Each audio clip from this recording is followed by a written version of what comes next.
Hi, I'm Eric Herring. I'm Assistant Director of the Global Insecurity Centre at the University of Bristol. I'd like to thank the organisers of the conference and specifically the Global Cities Research Institute for the invitation to do this keynote address.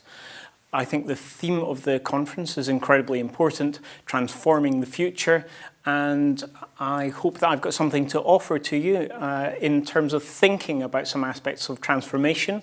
I'm the director of an international collaborative project on transforming insecurity by co-producing knowledge in nonviolent grassroots networks. And what we're doing is working with people who are trying to stop sexual harassment of women in the street in many cities across the world. They're organizing unarmed neighborhood watch in places like Somalia and Djibouti and Kenya to prevent suicide bomb attacks. And there's also an increasingly global practitioner movement where people, ordinary citizens, are recording the casualties of armed conflict so as to commemorate their loved ones. And what I'm going to argue today is that such transformations are a way in for many of us, and especially for scholars. And I want to talk through some of the ideas that are related to this that you might find useful. I appreciate that many of you are already scholars, practitioners, and combine the two. And there may be things you already know very well. Looking through the program, it's clear that there's just a fantastic range and diversity of activities in your number at this conference. But I hope to offer a few ideas, and especially a few concepts, that might be useful along the way. Now, the way I came to this was I've been on the advisory board of the Oxford Research Group's project on casualty recording. And one of the things that really struck us was that around the world, there were all these different little citizen groups springing up, and they were trying to record the details of the loved ones they'd lost in armed conflict. Instead of recording the overall number of the dead, these were people trying to get the human details of their loved ones recorded. And it was a realization, there was these little groups springing up around the world. And what we thought we would do is help them connect to each other, learn from each other, and we would offer them the support of scholarship to help them learn different ways of recording casualties. Not that we would teach them, but to help learn from each other and feed in some methods and skills that academics have available to them. So that's how I got interested in the idea of nonviolent grassroots networks and co-production. Now, I want to take you through some of the concepts that we use that we find helpful in this process. The first concept I want to talk about is transformation. It's worth reflecting on that quite deeply. It's a qualitative change in any situation, system, disposition of an actor. And one of the most important transformations that you can be involved with is people taking control of their own future, their own destiny, their own ways of doing things. And I want to make some suggestions about how we might go about some of that. One of the concepts we're very interested in is transformation of insecurity. If you look to the United Nations definition of human security, it focuses on three things. One is freedom from fear, another is freedom from want, and the other is the right to live life in dignity. What really tends to happen is that the elements of freedom from fear and freedom from want get prioritized, and we tend to ignore dignity. And when you think about the fact that people will often put their lives on the line, their livelihoods on the line, for their dignity, it suggests that there's something being missed here. And so I would suggest that we need to think more about dignity. And by producing knowledge together, that is an inherently more dignified process than academics producing knowledge and then delivering it to publics, as it were. So that's the first thing I would recommend, is that we think more about dignity and the role of dignity in these transformations. Another concept I want to focus on, after all, what I'm interested in is transforming insecurity through nonviolent grassroots networks, is to reflect also on the nature of nonviolence. it's helpful to not just think of this in terms of absence of physical violence. I'm sure many of you are already familiar with the idea of structural violence, where people are deprived of the right to a normal life, deprived of their dignity, deprived of a way of fulfilling themselves, and that can be a form of violence. And I think a broader notion of non-violence is really helpful. But I want to add something to that, which is how do we go about this transformation?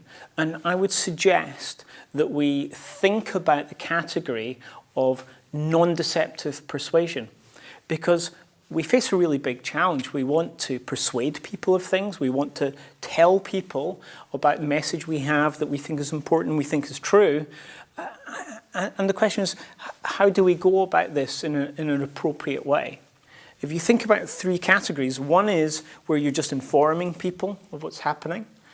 We're trying to do more than that, and we're trying to persuade. The second is where you're trying to persuade people to go down a certain path and believe certain things. Now, you can either do that in a deceptive way by lying, although people tend not to do that, it's too easy to get caught out, but by distorting things and by leaving inconvenient things out. Or you can do it in a non-deceptive way. So you can still try to persuade, but you can inform people fully, you can tell them everything they need to know, and you can do so in a really truthful way.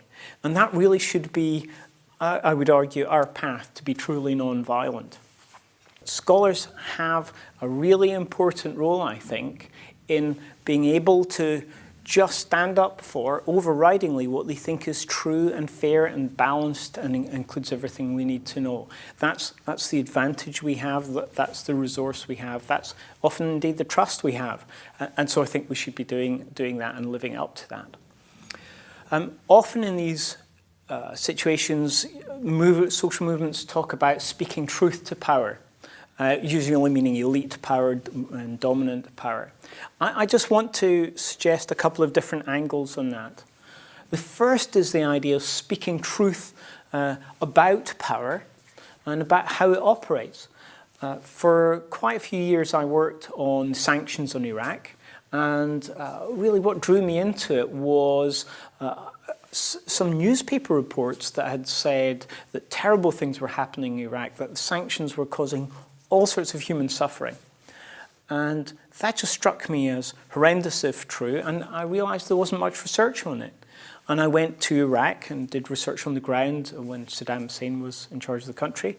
I went to the United Nations, I went to New York, Washington, London, and I spoke to policy people. And what really struck me about that was two things going on. The first is that those on the inside frequently knew what was happening. They spoke truth to themselves, but not to the public, because that was inconvenient. So they would massage it to make it look as though the sanctions weren't actually causing all this terrible suffering. That was the first realization I had. The second realization I had was that those on the inside were often lost in a mist of misperception, of lack of understanding, of self-deception. They would tell themselves stories and myths that made them believe different things about their policy that made them feel better. And one of the leading figures in sanctions policy, a British Foreign Office diplomat called Karen Ross, I used to interview and would talk to him about sanctions, and he would give us a picture of the sanctions that was completely untrue, and eventually he resigned because he couldn't cope with the truth that he knew anymore. So I think that it's really important that we speak truth about power. We understand power and how it operates, and the fact that sometimes what it says to itself isn't what it says to the rest of us, and sometimes it gets caught up in a world of myths. And this is where I think our social movements, when we're combining knowledge of people on the ground and practitioners with the skills of scholars, can establish a new way of understanding things. And so the first element of what I was saying was about speaking truth about power so that we understand how it operates. And that's very helpful to social movements because we can bring that understanding of what they're doing and how they're going about it. But also, we have the power to co-produce another truth. We have a power to generate new understandings together. And it's not that the academics have the expertise and tell the social movements what's going on. There's a mutual process of learning. And equally, it's not that we both have the same ways of thinking necessarily. Academics often have a slightly different take and set of priorities. And working together is a really good way to generate mutual understanding and a really powerful approach that complements each other. One of the ways I'm trying to suggest you can learn about these things is to look at them in practice. So, for example, I'm working with, on my team, a Somali practitioner, a group of practitioners but led by Latif Ismail, and he's a practitioner on the ground. He was nominated recently to be Somali Foreign Minister and National Security Advisor to the President. He's been involved with setting up unarmed neighbourhood watch around Somalia. And what they do is they actually sprang up because they realised that the suicide bombers that were coming into their areas weren't locals. And he thought, if we organise and gather information, make each other aware of who's around, then when the suicide bombers come, we'll be able to spot them and have them arrested. And this has been a really effective way of going about things. Now, if you compare this to a militarised approach to the drone wars and a lot of terrible repression and internet monitoring and so on, all of these things that aren't having that much effect in comparison with measures like this, it shows that you can have a different approach. One of the things that's really struck me about social movements is they can find the academy very intimidating, very distant. And it's quite revelatory to talk to people in whichever social movement you're interested in, and you go to them and what you say to them is, how can I help? This is quite a startling question for many social movements, where you speak to them and I say, what can we do for you? We've got these skills, expertise, time, resources. What do you need to know? And you're liable to get some really surprising answers. So if academics are speaking to these movements in listening mode, and they develop trust, and they develop a relevant expertise and learn from these people, from working in these different areas, then the results can be very striking. So I just want to conclude really with a few suggestions and further things to think about. The first is to start thinking in terms of viral and strategic knowledge. Viral strategic knowledge processes, they're rather different. Viral process of knowledge spread is where it's completely decentered, quite spontaneous, circulates in very unexpected ways without going through some central authoritative hub. And if you think about it, a lot of modern technology really suits the viral spread of knowledge and understandings and communication. And so understanding that, trying to understand better that viral process, what works, is very important. But another aspect to this is the strategic element, which is, can you intervene, can you step in at the right place and assist with a crucial piece of knowledge or a crucial intervention or a crucial connection? Because although we're very interested in networks, the idea that networks are simply flat, completely distributed things is not true. They often have nodes and hierarchies within them that really channel things. And so I think we've got a long way to go to understand the dynamics of viral and strategic knowledge. And I think there's a lot to be done there. And I think scholars have an important role in helping nonviolent grassroots networks engage in transformations and understand how to do so effectively.